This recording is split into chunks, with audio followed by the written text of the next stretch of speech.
of soft mud underlying the hotel, which would provide a shock-absorbing but solid support for the immense building. Shortly after the hotel was completed, it withstood the worst earthquake in 52 years, while lesser buildings fell in the ruins around it. So this architect knew enough to know, if I'm going to build this in earthquake country, and just the foundation itself could get still broken up in this earthquake, I'm going to provide a buffer. I'm going to provide a floating device in this mud which could absorb the shock of it all and keep that foundation strong. And so this morning I want us to look at that buffer, that mud in his situation. I want us to look at that as the practical things of life that God calls us to do to give us that buffer, to help us out, man. When you're literally, analogy easy, when that earthquake comes, when your life it feels like it could shatter at any moment, when things are crazy, when things are stressful, when things are bad, or whatever, when you're on that mountaintop high up there and they come crashing down, what are we going to for that buffer? What are we going to keep that foundation solid and intact? Because we have a knowledge of God, we talked about that too. We know these things. I pray that we've all accepted Him and brought Him into our lives. But then what? What happens about the life? And so I want us to look at practical ways to create and to tap into that mud source of this foundation that this architect put into place. I want us to look at practical ways to tap into that part of our lives that God has given us to get us through the unshaky times, to get it to the shaky times, the unstable times. He promised us those times are coming.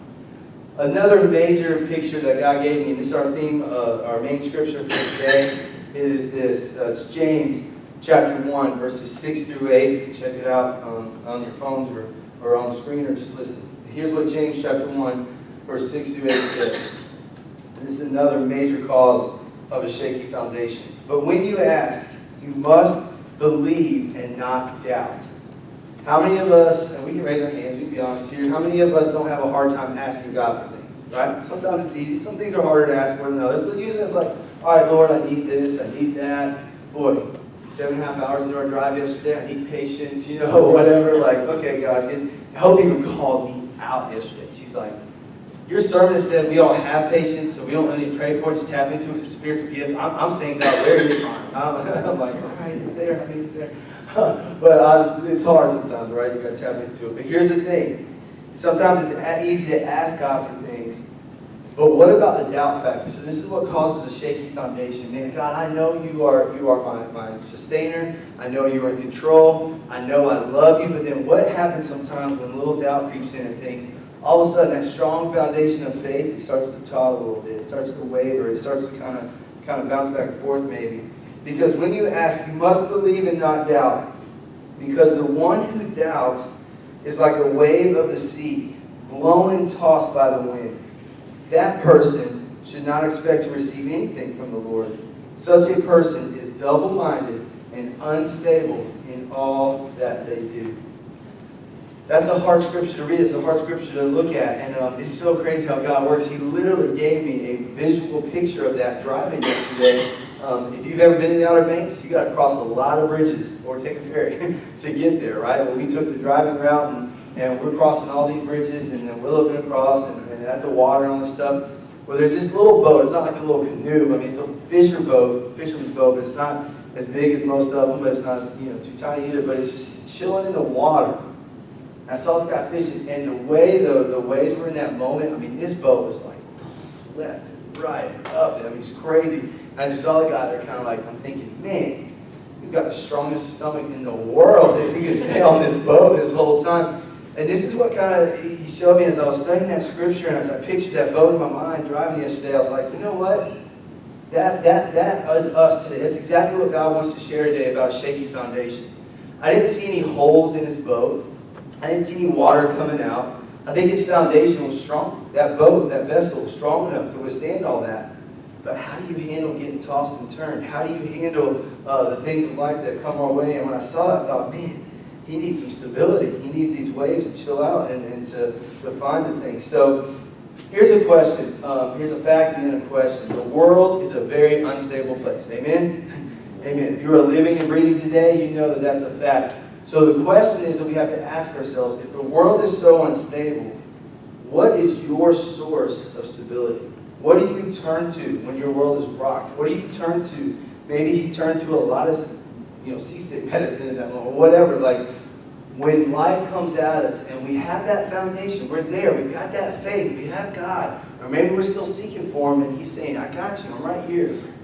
What do we turn to? And I think today, I want to just break down some practical things, some things that God wants us to literally do. Nothing too crazy, nothing too complicated, just some things like that mud structure to keep that foundation intact. What can we turn to absorb the shock? What can we turn to absorb the waves and the hits of life and the craziness that can come with it? Here's the thing. If you only find your stability in the different individual things we're going to look at, if that is your main source of stability, then that's not going to work. What I've been praying about today, because it's kind of complicated, it's kind of confusing, but I want us to see that we can take different aspects of life and create more stability, but the foundation obviously has got to be in our faith and in God, because just stability in one area or this area is not going to be enough. For example, like I said earlier, let's say finances. Let's say everything you do is to work for your finances, to be more stable financially.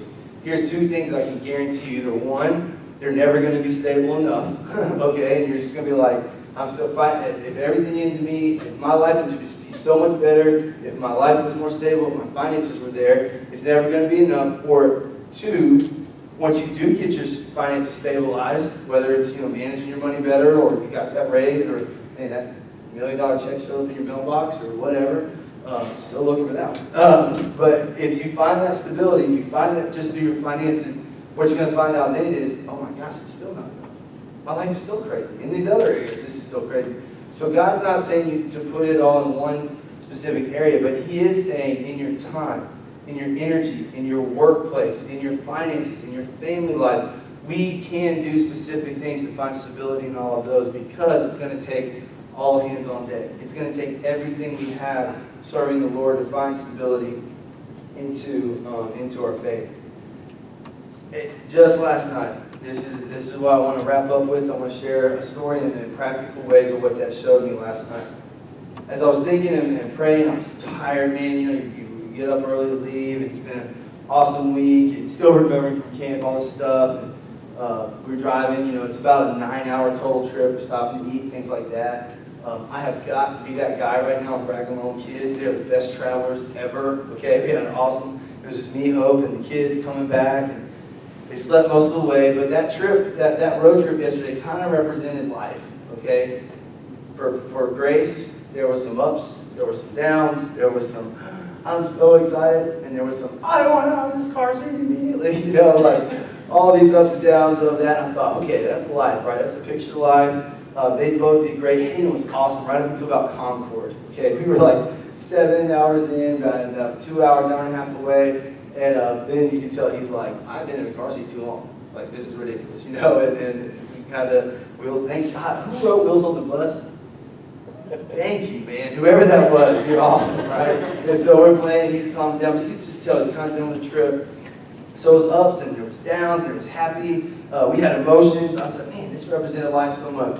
Hope and I are all teared up and leaving, We don't get to see my family very much. My brothers are in Connecticut and Florida, and Jay specifically that lives in Connecticut, he's the oldest one. Him and Grace just hit it off so well, and she has now found her calling to be a babysitter. She loved it, which I'm like, thank God, that's going to come in handy one day. But just the emotions of leaving family, it's pretty sad. So we laughed, we cried, they pitched fits, they were joyous. I mean, all these different things. And as we started getting into town, Grace started getting excited, the questions. Is it still a long drive? I'm like, Grace, we're still in our driveway of the beach house, yeah, we still got a long way to go. Well, as we're getting close back, and I'm not going to exaggerate the story, I'm not going to make any of it up. It's exactly what she said, exactly what happened. We turn on here on Old Farness Road, almost home. And she's looking out her window, starting excited, and she saw the Lifespring sign, this little sign right out front, right here, of the church. And she immediately, when she saw that sign, she said, Mama, Nate, that's our church. And that's cool, right? She's done that before. But then she said these exact words. I thought, man, that preaches, and that's like the series is for the rest of the year, right here in one moment. She looked at that and said, Mama, Nate, that's our church. She goes, I know we're home because I see our church. And I was just like, oh, how cool was that? That sign, just a sign in front of a warehouse building that had our Lifespring logo on it, to her was home. To her it meant we are home. She knew, because this is what she said. She said, I know we're home because that's our church. We just passed our church, so we are home. Like connected immediately. Peace, joy, all the comforts of home. All that came rushing in her little 4-year-old heart as soon as she saw that sign. And the way that applies today is I thought, man, that was her source of stability. That was her source of joy, knowing that this was our church that she loves, and that means she's almost home and she is home. That to her was like exhilarating, right? So my question is for us, what do we turn to, and what did it take for that sign out there to have that much power on her emotions, to have that much influence on her? So I kind of broke it down. I thought, man, this is what it means for us. What do we turn to in unstable times? Well, what did it take for that sign to mean that to her? Number one, she had to have stepped foot into this building. She had to come to church. We had to get her here. She had to establish the fact that this building and that sign represents something that she loves. So the first thing, or not in any particular order, but number one, or letter A, of what we need to do to find stability in an unstable world is you need to put yourself physically in healthy environments. Put yourself in places that God is moving, in places where the Spirit of God is real. Not just church, but every day. Put yourself in a physical place to where it's good. If the days, the weekends, you don't feel like going out, or the weekday times you don't, maybe you're too tired or whatever, man, the family's getting together, and you know it could be a healthy, good environment to be around, but you're like, I'd rather just stay at home, whatever. Get out there. Put yourself in these situations and in places. So, A, Grace had to show up. She had to have come here before for that sign to represent home to her, right? So we need to do that as well. Well, then once she's inside the building, what had to happen? There's several things for her, and this really does apply to us. She loves this place, this building, because of good friends. She loves friends, man. Little Mason, little Kobe, I don't know what they're going to do when she asks both of them to marry her one day. They'll figure it out, right? But Mason, Kobe, all her little friends that are here create this love. The youth kids on Wednesday nights, like she loves being around them. So the people in the building have caused her to feel like, to know that this is home. And this is such joyous, and it means she's almost to her house. It's the same for us. In the instability of life, now, this is not a sermon on go out and reach others for Christ, which we need to do. Everybody knows that. But as believers, we also need to put ourselves around good people, man. Healthy relationships.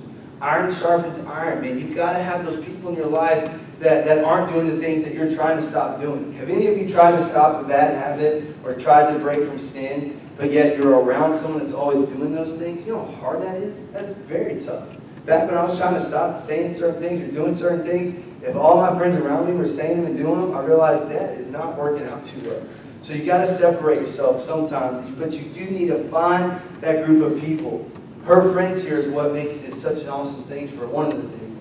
And so it's the same for us. So in order to find stability in an unstable world, we've got to show up to the right places. We've got to be in the right places to do that. We've got to be with the right people. We've got to surround ourselves with healthy, good relationships that will help strengthen us and make us who we can be, good friends. The other thing for her was what she loves about here is her class. She loves being in her class, and her 4-year-old, the kindergarten class in there, and all they teach and they learn. All this created a vision of a sign to do all this. But what goes into that? If you think about that, you're like, man, it takes a lot to find stability. Yeah, it takes a lot. In order for her to love that class, what has to happen? We have to have teachers in there. We have to have volunteers. And this is not a plea to get more help, which we do need more help, okay? But the point is, it takes you guys, people, giving time, giving energy, coming up with lessons. If all we did was say, hey, there's someone in there, and you're just going to kind of stare at a wall the whole time, that sign would mean nothing to her out in front. It would just kind of be like, there's a dude with no arms, going like this. You know, like, what does that mean? But because of the time and the dedication that a lot of you in this very room, who I don't know who's teaching back there right now, but whoever's back there right now that is pouring into them, that's what creates that. So the third thing, or letter C for us, is we have to invest into each other. To find stability in an unstable world, you've got to be willing to help others out and invest your time and your energy into each other. Man, depending on what season of life you're in, man, that could be your kids. I've had to say no to a lot of things. I'm not bragging on me today, but I've had to say no to a lot of social things or other things in life because I'm a 4 and 1-year-old right now. Now, in 5 years, could I say yes to certain things or could hope and I do other things? Yeah. But right now, this season of time, God is calling me to invest into my little ones, man, and to invest into this church and things. And that's where we're at in this season of time. But you've got to be pouring into someone. If you feel like you've got to just isolate yourself and be alone, Jesus says, no, I'm calling you to reach out and invest. If adults didn't invest into her little class, that sign would mean nothing out here. And so that's what he's calling her to do. The other one I added on here because I just know that she loves this, and I haven't totally figured out how this applies to us, but I'll put it in there anyways. Awesome music. She loves awesome music, right? And so she loves being in here. And little Hayden, 1-year-old, he can twerk with the best of them already, which is really cool. They're like, is he allowed to twerk? Yes, at 1 you can twerk it. All right? But he loves it, man. Just dances. But think about what that creates. That creates an environment. That creates sounds. And it creates healthy, pleasing things. My little daddy heart is full of joy when she can sing any song in the world she wants, and she's singing God's Not Dead instead of, Bootylicious or whatever else is out there that we can fill our heads with, right? She loves those songs, and she wants to hear that. So I thought about that too, coming in here, hearing these songs, hearing these things, and I can't add Nate's preaching because she never said how much she loved that. But it is definitely the music, and definitely her class, and definitely all the teaching. The point of all this is, it takes a lot of time and energy and focus in order to make all this what it is for Little Grace. All this what it is for this church. All this what it is for you. And the same applies to our lives. If that sign were to mean anything to her, it took all those aspects. That's why she got so happy to see that sign. That's why she knew it meant we're almost home. The house is right down the road. Instead of oh, there's our church, that means we're almost home. She was full of joy because of everything that's gone into making the home a place she loves, to making this church a place she loves. And that's what God is calling you to today. He's saying, are you tired of instability? Are you tired of floating and going crazy? Life's not going to change. Things are still going to happen, and things are going to still come at you crazy. Kelly, you guys come on up. And I just want to, they're going to do a last song. This has been pretty much our theme song. It's just a great way today to go out. Man, I'm trying to get you guys to the restaurants before the Baptist for Father's Day.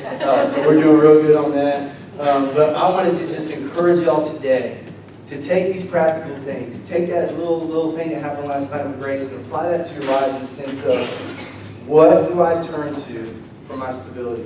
What do I turn to? If it's something unhealthy, it doesn't take a rocket science to figure out. That's why you feel bad. That's why things aren't good around you. If you are showing up to the right places, if you are putting yourselves around the right people, and you are investing and pouring into others yourself, I promise you, your unstableness around you is going to start to feel a little bit more solid. And so we're going to sing this song, we're going to rap this song, we're going to make this our song today, to be here today, saying we want to stay on that solid rock, and we'll do it and talk about it more next week. So you guys go ahead and get up on your feet. It's a love that doesn't know, it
a while, maybe you just want to pray that you all do that. Let's give it up for Alex stepping up today. Do a little something extra. Awesome. Thank you for that. And even if you don't like rap, you can't hate Alex, man. Enjoy that. I'm going to say a special prayer for each of you, a special prayer for Becky and Justin real quick as they are in Guatemala. And then you guys are dismissed. Go enjoy your day, and I'll be back here next week. Father God, we just love you so much, man. I thank you for showing us practical ways, for showing us what it's like in your word to feel like we're just being moved around by the wind and the waves, and then showing us how to find some stability in this craziness, God. And I just pray, Lord, that you specifically be with Justin and Becky right now as they're literally building things and helping do things to create better physical foundations, God, but even more than that, to help those ones that need you in Guatemala, God, that have a spiritual foundation, and to see your love all over them and all over the group that's there from the Carolinas right now, God. Just continue to be with their health, keep them safe in all their travels, and just let your light continue to shine through them. Father God, I pray right now, today, for any of us in this place, that maybe we feel like our foundation has been way too shaky, that it needs to be stronger. God, I pray that we'll come back next week and find out how to do that, but God, also today to find out how to be more stable in an unstable world. We love you so much. Help us to continue to reach families for you, whatever it takes, and to be your hands and feet. In your name I pray. And everybody said, amen. Peace out.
That's what I get from all